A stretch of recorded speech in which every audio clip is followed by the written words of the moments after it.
दोस्तों नमस्कार।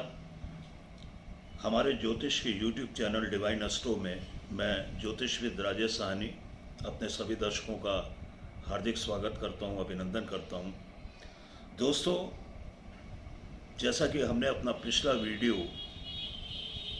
रक्षाबंधन के पर्व को लेकर जो एक असमंजस की स्थिति बनी हुई है उस पर रिलीज किया था, जिसमें हमने शास्त्रीय आधार पर जो उचित मुहूर्त है उसकी विवेचना तथ्यात्मक रूप से की थी।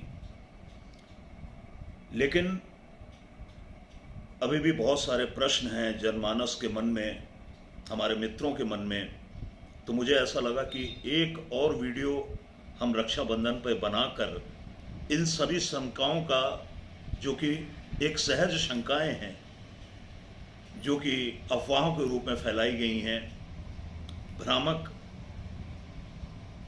सोशल मीडिया पर पोस्ट आ रही हैं, तो हमें ऐसा लगा कि एक और वीडियो हमें इस शंका समाधान के लिए फिर से बनाना चाहिए। तो आपका स्वागत है। यहां पर हम कुछ प्रश्नों को लेंगे, कुछ पॉइंट्स हम बनाएंगे। उस पॉइंट्स के आधार पर ये जो अफवाहें हैं, भ्रामक स्थितियां बन रही हैं सोशल मीडिया में, कुछ लोग कह रहे हैं कि 30 तारीख को रक्षाबंधन, कुछ लोग कह रहे हैं कि भद्रा में भी कर सकते हैं, कुछ लोग कह रहे हैं कि भद्रा के बाद भी कर सकते हैं, कुछ का कहना है कि 31 तारीख को मॉर्निंग में भी कर सकते हैं। सारी जिज्ञासाओं का हमारे दर्शकों को समाधान मिल जाएगा। और एक बात मैं ज़रूर कहना चाहूँगा कि मैं ज्योतिषी हूँ, आई एम एस्ट्रोलॉजर, और हमारा जो पंचांग है वो हमारा बेस है। 5 अंगों से बना हुआ पंचांग हमारी गीता है, हम उसे नहीं छोड़ सकते हैं। इसलिए जो विद्वान ये कह रहे हैं कि वो कभी भी रक्षाबंधन बना लीजिए, कभी भी ऐसा कर लीजिए, तो हम उनसे किसी भी प्रकार की सहमति बिल्कुल नहीं रखते हैं, क्योंकि वो अपने पंचांगों को अवॉइड कर रहे हैं। आप ग्रहों की गणनाएं, काल गणनाएं, ग्रहों का राशि परिवर्तन, तिथि का परिवर्तन, भद्रा इत्यादि इत्यादि तो पंचांगों में देखते हैं। फिर देश के 90% पंचांगों में इस बात का उल्लेख है, जो भी स्तरीय पंचांग है उसमें इस बात का उल्लेख है कि रक्षाबंधन का शास्त्र सम्मत मुहूर्त क्या होगा, रक्षाबंधन कब मनाया जाना चाहिए। उसमें बोल रहे हैं कि पंचांगों का कोई रोल नहीं है, आप अपने हिसाब से मना लें। थोड़ी सी मुझे ये बात ऐसी लग रही है कि एक व्यक्ति कहता है कि मुझे डायबिटीज है साहब, हम चाय फीकी पिएंगे, भले दिन भर मिठाई खा लें। हम बात करते हैं वैदिक संस्कृति की, वेदों का 6ठा अंग जो वेदांग है उसे ज्योतिष माना गया है, और ज्योतिष का जो मूलभूत एक बेस है, जो आधार है, वो पंचांग है। और आप कह रहे हैं कि पंचांग छोड़िए, ये सब जो हम बोल रहे हैं वही होगा, और कुछ बोलिए तो लड़ने मरने पे उतारू हो जाते हैं। मैंने एक सोशल मीडिया के एक ग्रुप में कुछ कमेंट कर दिया तो वो कुछ लोग मेरे ऊपर बरस पड़े। स्वयंभू विद्वान बने हुए हैं, ये ग्रंथों से भी ऊपर है, पंचांगों से भी ऊपर है। तो यहां पर हम कुछ पॉइंट्स ले रहे हैं, कुछ बिंदु ले रहे हैं जो कि रक्षाबंधन की कंट्रोवर्सी को, रक्षाबंधन की भ्रामक स्थिति को बढ़ा रहे हैं। हम पॉइंट टू द पॉइंट बात करेंगे। पहला बिंदु हम ये लेंगे कि ये जो त्यौहार हैं, बहुत सारे लोगों का ये प्रश्न होता है, ये आखिर 2 दिन क्यों हो रहे हैं, पहले क्यों नहीं होते थे। सोशल मीडिया में एक बड़ी पोस्ट वायरल हो रही है, पहले तो हम देखते भी नहीं थे और रक्षाबंधन मना लेते थे, होली मना लेते थे, दीपावली मना लेते थे। ये सब अभी क्यों स्थितियां बन रही हैं जब से ये सोशल मीडिया है। तो हम आपको ये बता रहे हैं कि सोशल मीडिया से फायदा हो रहा है या उससे नुकसान हो रहा है। तो पहला पॉइंट हम ये लेंगे कि त्यौहार 2 दिन क्यों पड़ रहे हैं, इसका क्या रीजन है। दूसरा पॉइंट हम आ जाएंगे राखी पे, जो कल हमारा रक्षाबंधन का पर्व है। एक बड़ा एक वो उड़ा हुआ है एक अफवाह के रूप में सोशल मीडिया में, कई न्यूज चैनलों में भी डिबेट हो रही है कि रावण ने शूर्पणखा से भद्रा काल में राखी बंधवाई थी, इसलिए उसका विनाश हो गया था। दूसरा पॉइंट हम ये लेंगे। तीसरा पॉइंट हम ये लेंगे कि ये तर्क रात्रि में रक्षाबंधन का पर्व नहीं मनाया जाना चाहिए, इसका हम समाधान करेंगे, इस शंका का हम समाधान करेंगे। और चौथा पॉइंट हम ये लेंगे कि अगले दिन प्रातःकाल रक्षाबंधन मनाया जाना चाहिए अथवा नहीं, यानी कि 31 अगस्त को पूर्णिमा रहते हुए रक्षाबंधन, जैसा कि टीवी में लगातार ज्योतिषी लोग बता रहे हैं, सोशल मीडिया में भी भ्रामक पोस्ट डाल रहे हैं, तो इसको भी हम स्पष्ट करेंगे यहाँ पर। तो सबसे पहले कि त्यौहार 2 दिन क्यों पड़ रहे हैं। सोशल मीडिया के आने से एकदम भयावह स्थिति बन गई है और कुछ भी लिखने लगे हैं और ऐसा और वैसा, और जब से सोशल मीडिया आया है तब से हर फेस्टिवल 2 दिन का हो गया। ये बात कुछ हद तक सही है, चाकू बना है सब्जी या फल काटने के लिए, लेकिन कोई उससे किसी का मर्डर कर दे तो इसमें चाकू की क्या गलती। सोशल मीडिया के आप एडवांटेज देखिए।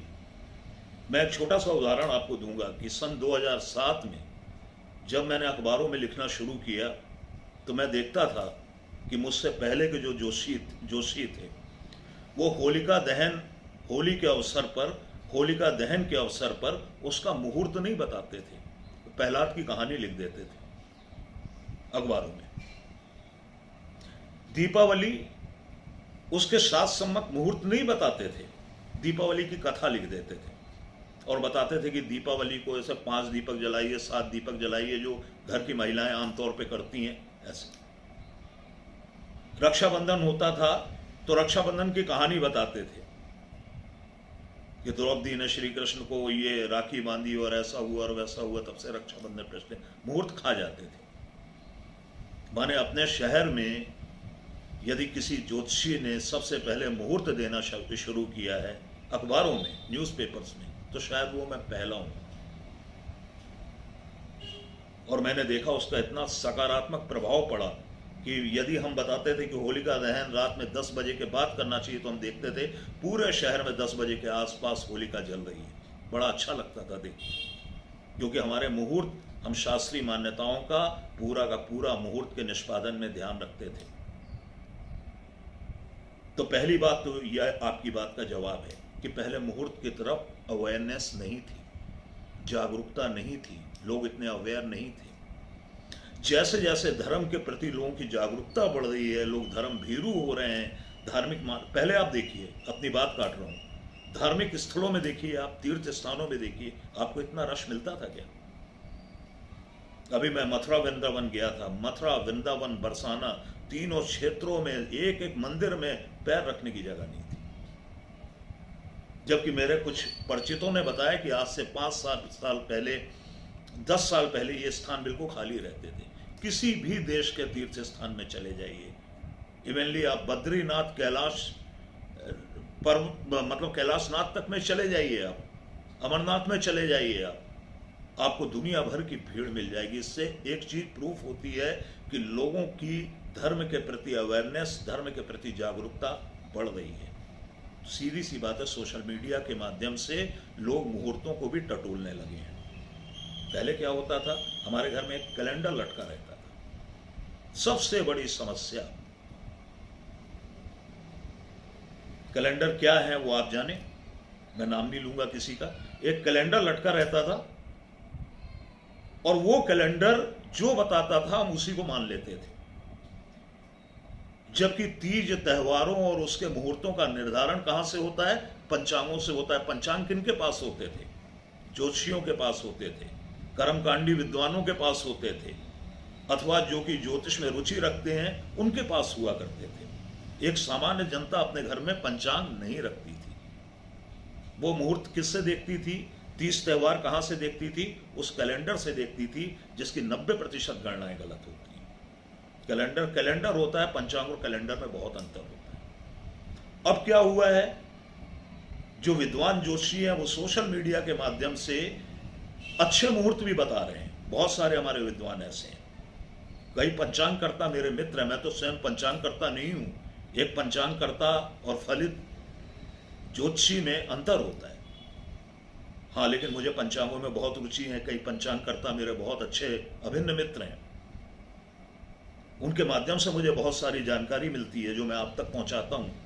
हमारे भादव माता पंचांग के भागीरथ जोशी जी बहुत अच्छे प्रयास करते हैं, वो बहुत सार्थक प्रयास करते हैं। तो ये जो पंचांग हैं, ये पंचांग ही एक्यूरेट कैलकुलेशन देते हैं। जो सोशल मीडिया में अब जो पंचांग करता है वो ऐसे स्टेप लेते हैं, सही मुहूर्तों का चयन कराते हैं और उसका विरोध कतिपय विद्वान करते हैं अपनी बातों को मनवाने के लिए, अपनी बातों को सही साबित करने के लिए। लाल किताब के उपाय बताते हैं। मैं दंग रह जाता हूं कि ये सोशल मीडिया में जो लाल किताब के उपाय बता रहे हैं, टेलीविजन में जो लाल किताब के उपाय बता रहे हैं, वो लाल किताब में कहीं लिखे ही नहीं है।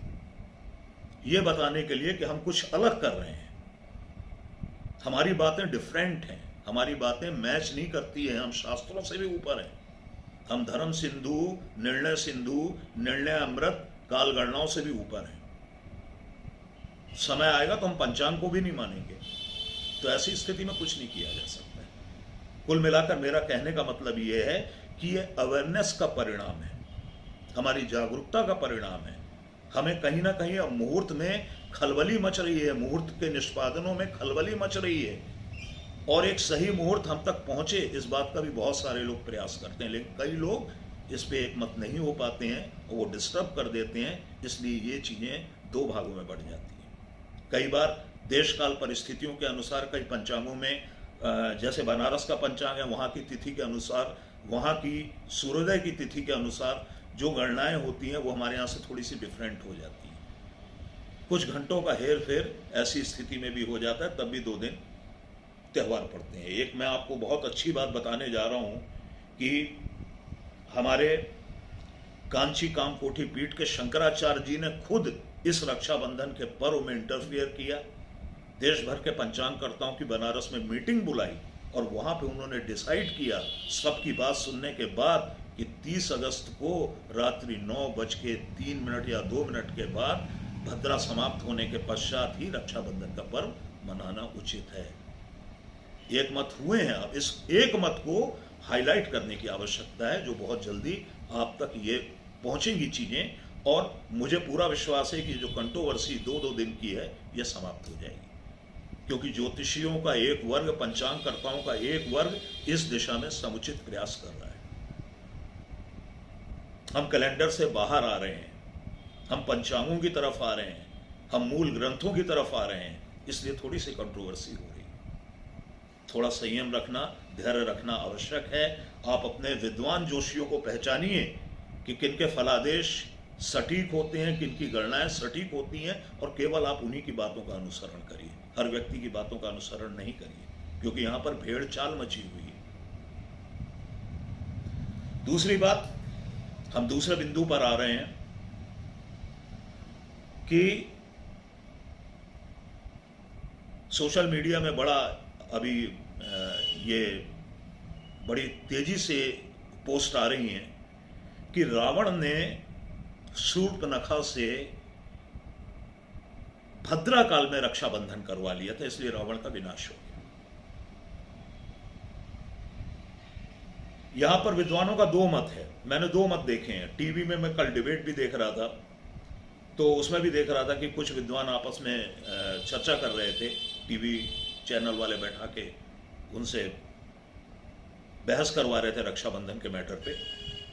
तो एक विद्वान बोल रहे थे कि रावण ने जब शूर्पणखा से रक्षाबंधन करवाया था तो यही स्थिति है जो कि कल बन रही है, यानी कि एक दिन अपराह्न काल में, प्रदोष काल में संपूर्ण दिन भद्रा थी, और उसके अगले दिन 3 मुहूर्त के पहले ही भद्रा माफ कीजिएगा पूर्णिमा समाप्त हो रही थी, तो रावण ने भद्रा काल में ही विवश होके रक्षाबंधन करवा लिया। और दूसरे विद्वान बोल रहे थे कि रावण जी ने रात में रक्षाबंधन करवा लिया, इसलिए वो मारे गए। खुद भी कंफर्म नहीं है, कंफर्म होंगे कहां से?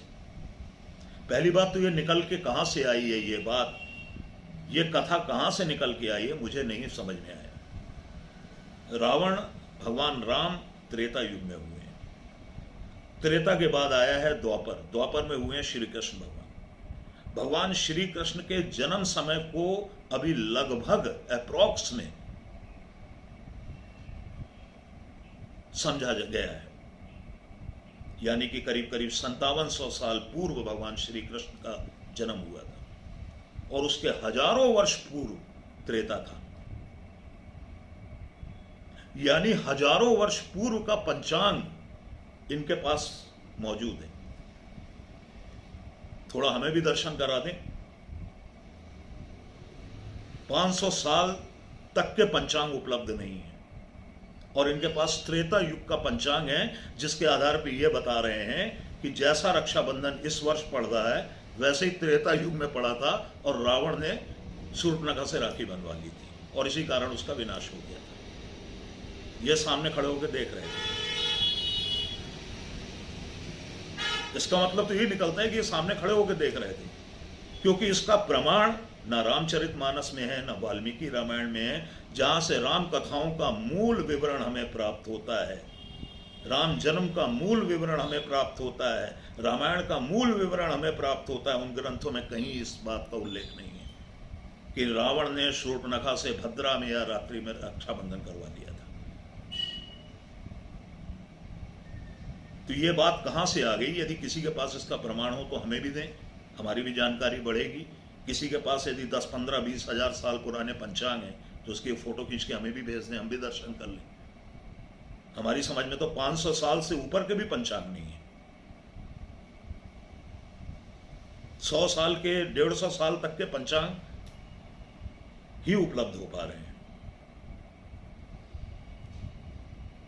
दूसरी बात, रावण, आप सभी ने सुना होगा कि काल गणनाओं का मास्टर था, काल गणनाओं का ज्ञाता था। जो काल ज्ञान रावण को था वो शायद किसी भी जोशी के पास नहीं हुआ है। रावण संहिता पूरा का पूरा ग्रंथ उन्होंने ज्योतिष के ऊपर लिखा है, और इतना बड़ा विद्वान इतनी बड़ी भूल करेगा कि भद्रा में अपनी बहन से राखी बंधवा लेगा और विनाश को प्राप्त हो जाएगा। माने रावण जो थे वो हमसे और आपसे भी बहुत नीचे के स्तर के व्यक्ति थे ज्ञान के मामले में,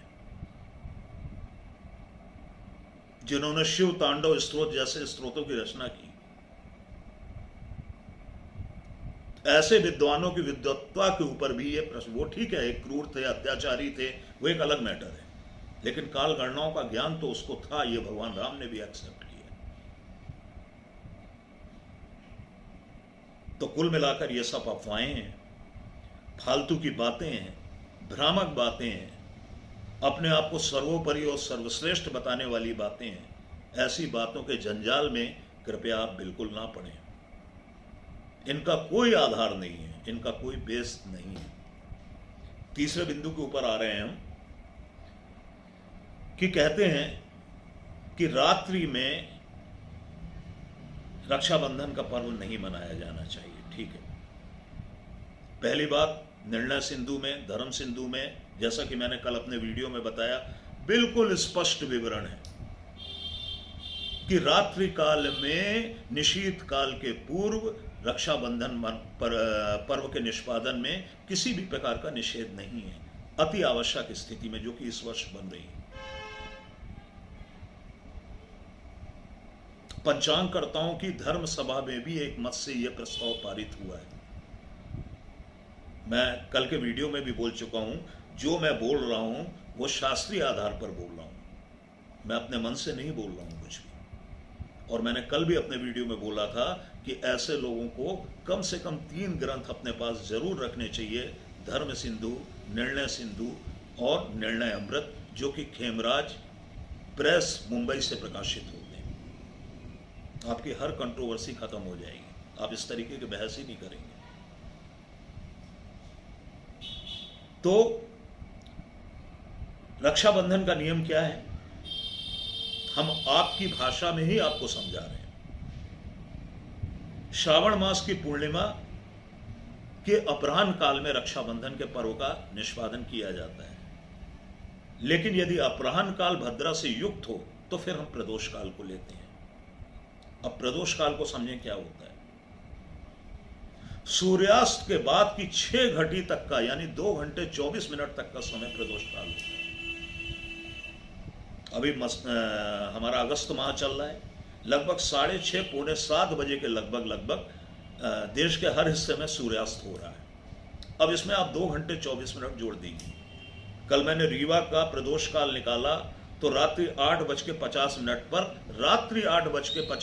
रीवा का प्रदोष काल समाप्त हो रहा है और 9:03 पर भद्रा समाप्त हो रही है।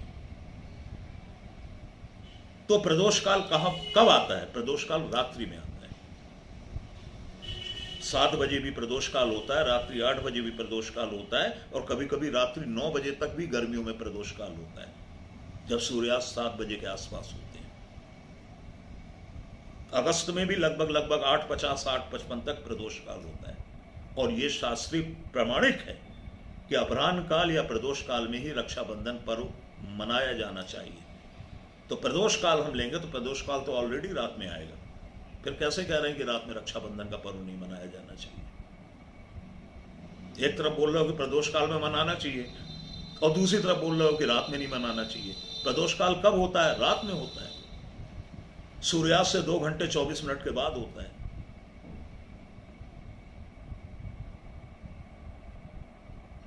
इस बात का जवाब स्वयं विद्वान खोजें। निर्णय सिंधु में बिल्कुल स्पष्ट है कि यदि प्रदोष काल में भी भद्रा हो तो प्रदोष काल के कुछ समय बाद तक का समय लेते हुए, ग्रहण करते हुए उसमें रक्षाबंधन मनाना चाहिए। कई लोग बोल रहे हैं कि वो हम भूखे रहेंगे तब तक। तो भाई ये कहां, कौन से शास्त्र में लिखा है कि रक्षाबंधन में आप भूखे रहिए? खाने पीने का पर्व है, एंजॉय करिए। बहनों को पहले बुला लीजिए, दिन भर बहनों के साथ रहिए। रात में आप बर्थडे का केक काट सकते हो, मैरिज एनिवर्सरी रात में मना सकते हो और रक्षाबंधन रात में आ गया तो आपने हाय तौबा मचा के रख दी, जबकि पूरी शास्त्रीय मान्यताएं इसके अनुकूल हैं, अनुरूप हैं। अभी हम आपसे बोलेंगे कि जन्मदिन का केक आप दोपहर में 3 बजे काट लो, अपराह्न काल में काट लो, आप कभी नहीं काटोगे, आप दिन ढलने का इंतजार करोगे। फिर क्या प्रॉब्लम है? हम भूखे रहेंगे? अरे भूखे रहने के लिए कहां लिखा हुआ है कि आप भूखे रहिए? आप भोजन करिए, भोजन करने के बाद आप रक्षाबंधन का पर्व मना लें, रक्षा सूत्र का बंधन कर लें। इसके अलावा यदि कई विद्वान ऐसे हैं, कई लोग ऐसे हैं जो कहते हैं कि नहीं साहब हम तो कभी भी मना लेंगे, जब हमें समय होगा तब हम मनाएंगे, हमारा समय ही अखंड मुहूर्त है, तो कभी भी मना लें। जन्माष्टमी तक रक्षाबंधन मनाया जाता है, 30 को मना लें, 31 को मना लें। और एक अखबार में तो 33 तारीख लिखी थी। गुजरात, मेरे ख्याल से गुजरात या बिहार से कोई अखबार प्रकाशित हुआ है, उसमें खबर आई है, तो उसमें लिखा है कि 30 को नहीं बल्कि 33 को मनाया जाएगा रक्षाबंधन। उसने भी मुझे लगता है 30-31 के फेर से परेशान होकर 33 तारीख की डेट डाल दी। 33 को जिसको मनाना 33 को भी मना सकता है, आपकी इच्छा है। फिर एक प्रश्न हम और ले रहे हैं, बोल रहा है प्रातः काल। मैं कल टीवी में डिबेट देख रहा था, उसमें काफी प्रमुखता के साथ ये प्रश्न उठा रहे थे विद्वान कि प्रातः काल पूर्णिमा 31 अगस्त को 7:05 तक व्याप्त है। चूंकि तिथि पूर्णिमा ही रहेगी तो इसलिए 7:05 से यानी कि रात्रि 9 बजे से लेकर 7:05 तक आप रक्षाबंधन कर सकते हैं। माने पहली बात तो यदि आपको 7:05 पर रक्षाबंधन करना है तो आपकी बहन को 5:30-6 बजे उठना पड़ेगा, वो आपको मंजूर है। लेकिन दूसरी बात यह है कि जैसा कि कल के वीडियो में हम स्पष्ट कर चुके हैं कि 31 तारीख को जो पूर्णिमा तिथि है वो त्रिमुहूर्त व्यापनी नहीं है, 6 घटी तक व्याप्त नहीं है। उदयकालीन तिथि तभी संपूर्ण दिवस ली जाती है जबकि वो कम से कम 6 घटी अर्थात 2 घंटे 24 मिनट सूर्योदय के बाद तक व्याप्त रहती है। कल मैं कैलकुलेशन करके बता चुका हूं, रीवा शहर में 1 घंटे 20 मिनट तक पूर्णिमा तिथि व्याप्त है, यानी कि 1 घंटा पूर्व ही समाप्त हो रही है। अब पूर्णिमा तिथि ही नहीं है तो प्रातःकाल 7:05 से पूर्व रक्षाबंधन करने का औचित्य क्या है, यह आप स्वयं समझें। हम तो पिछले वीडियो में भी इस बात को क्लियर कर चुके हैं कि 31 तारीख को किसी भी प्रकार की पूर्णिमा नहीं है, और वैसे भी महानिशीत काल के बाद रक्षाबंधन का निषेध कहा गया है। महानिशीत काल का कल मैंने समय दिया था, रात्रि 12:20 के बाद से 30 तारीख की रात्रि 12:20 के बाद से लेकर पूरी रात ब्रह्म मुहूर्त तक निशीत काल का प्रभाव रहेगा। निशीत काल तो 1-1.5 घंटे रहेगा, लेकिन उसके बाद ब्रह्म मुहूर्त में कहीं पे भी उल्लेख नहीं है कि रक्षाबंधन किया जाना चाहिए। उल्लेख हो भी, किसी ग्रंथ में उल्लेख मिल भी जाता है तो पूर्णिमा तिथि का रहना आवश्यक है, जो कि 31 तारीख को बिल्कुल भी नहीं है पूर्णिमा। तो मैं फाइनली एक बार फिर अपने मुहूर्त को रिपीट कर रहा हूं कि 30 अगस्त दिन बुधवार रात्रि 9:02 के बाद से लेकर रात्रि 12:20 के अंदर अंदर हमें रक्षा सूत्र का बंधन कर लेना चाहिए। एक प्रश्न और है, कल मैं देख रहा था कि YouTube में कुछ वीडियो पड़े हुए हैं, तो उसमें बड़ा हाईलाइट कर रहे हैं कि 200 सालों के बाद भद्रा रक्षाबंधन पे, 50 सालों के बाद भद्रा रक्षाबंधन पे, ऐसा कभी भी देखने में नहीं आया, ये है वो है वगैरह वगैरह। कल मैंने अपने वीडियो में एक चर्चा और की थी कि फाल्गुन पूर्णिमा यानी कि होलिका दहन और श्रावण पूर्णिमा यानी कि रक्षाबंधन, ये 2 पर्व ऐसे हैं जिसमें भद्रा का त्याग करके पर्व को निष्पादित किया जाना चाहिए। फाल्गुन पूर्णिमा, होलिका दहन अत्यावश्यक में भद्रा मुख को भी त्याग करके भद्रा पक्ष में किया जा सकता है, लेकिन श्रावण पूर्णिमा के जो कृत्य होते हैं उसमें पूरी की पूरी भद्रा को अवॉइड किया जाता है, छोड़ा जाता है, निषेध किया जाता है। अब यहां पर जो हमारे धर्म शास्त्रकारों ने फाल्गुन पूर्णिमा और श्रावण पूर्णिमा में भद्रा की विवेचना की है, वो क्यों की है? प्रश्न ये उठता है, इस पे विचार करें आप, विद्वान इस पे विचार करें। और तो उन्होंने किसी भी फेस्टिवल में नहीं बोला कि भद्रा को अवॉइड करें, दीपावली में भी नहीं बोला और किसी भी फेस्टिवल में नहीं बोला उन्होंने। फाल्गुन पूर्णिमा और श्रावण पूर्णिमा में इस बात का उल्लेख क्यों किया गया है कि भद्रा का परित्याग करते हुए ही पर्वों का निष्पादन करें, इसलिए कि इन पर्वों में भद्रा होती ही होती है। तिथि और नक्षत्रों का ऐसा संयोग होता है कि प्रत्येक राखी में, प्रत्येक रक्षाबंधन में भद्रा आती ही आती है। फाल्गुन पूर्णिमा में भद्रा आती ही आती है। अब आप कहेंगे कि 3 साल पहले वाली फाल्गुन पूर्णिमा या श्रावण पूर्णिमा में भद्रा नहीं थी, 1 दिन पहले आ गई होगी, नियरेस्ट, या 1 दिन बाद आ जाती है। कभी कभी कभी कभी मॉर्निंग में खत्म हो जाती है, कभी कभी दोपहर में खत्म हो जाती है, कभी कभी रात में खत्म होती है, कभी कभी पूरे दिन व्याप्त रहती है। यह निर्भर करता है तिथि और नक्षत्रों के ऊपर। जो भद्रा से संबंधित नक्षत्र हैं उनके ऊपर निर्भर करता है कि वो कब आ रहे हैं और कब जा रहे हैं, सरल भाषा में। तो अवश्यम भावी है कि श्रावण पूर्णिमा और फाल्गुन पूर्णिमा में भद्रा आएगी ही आएगी। फिर इस तरीके की भ्रामक जानकारियां फैलाना कि 200 सालों के बाद भद्रा आ रही है, जबकि पिछले साल भी भद्रा थी। श्रावण पूर्णिमा में लास्ट ईयर भी भद्रा थी, मुझे अच्छे से याद है। उसके पहले भी भद्रा रही होगी। कई बार थोड़ा पहले खत्म हो जाती है और हमें समय मिल जाता है और उसके बाद हम पर्वों का विधि विधान से निष्पादन कर लेते हैं।